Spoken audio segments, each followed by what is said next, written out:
অধ্যাপক ইউনূস প্রধান উপদেষ্টা হওয়ার আগে ও পরে কী ঘটেছিল?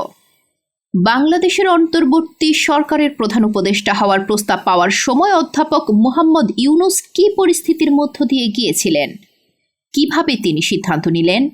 আজ জানব সেই অজানা কাহিনী। বছরটি ছিল ২০২৪। অধ্যাপক ইউনূস তখন ফ্রান্সের প্যারিসে হাসপাতালের একটি কক্ষে ছোট্ট অস্ত্রোপচারের পর বিশ্রামে ছিলেন তিনি। তখনই হঠাৎ তার ফোন বেজে উঠল। ফোনের ওপাশ থেকে কথা বলছিলেন বাংলাদেশের আন্দোলনকারী ছাত্রনেতারা। তারা জানালেন, শেখ হাসিনা দেশ ত্যাগ করেছেন, এখন তাদের একটি সরকার গঠন করতে হবে। আমি সেই ব্যক্তি নই, আমি এই বিষয়ে কিছুই জানি না, উত্তর দিলেন ডক্টর ইউনূস। শিক্ষার্থীরা বিকল্প খোঁজার চেষ্টা করলেও উপযুক্ত কাউকে খুঁজে পায়নি।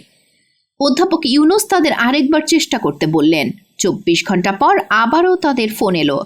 ছাত্ররা বললেন, স্যার, আমরা চেষ্টা করেছি কিন্তু কেউ রাজি হচ্ছেন না, আপনাকে আসতেই হবে। এরপর রাজি হলেন ডক্টর ইউনূস।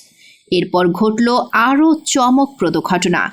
হাসপাতালের এক নার্স এলেন এবং তাকে ফুলের তোড়া উপহার দিলেন। অধ্যাপক ইউনূস বিস্ময় প্রকাশ করলেন। পরদিন সকালে ফরাসি সেনাবাহিনীর একটি বড় দল অধ্যাপক ইউনূসকে বিমানবন্দরে পৌঁছে দেয়।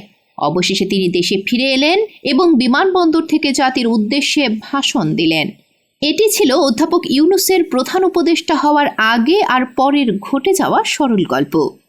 কিন্তু আসলেই কি পর্দার অন্তরালের ঘটনা এতটা সরল ছিল?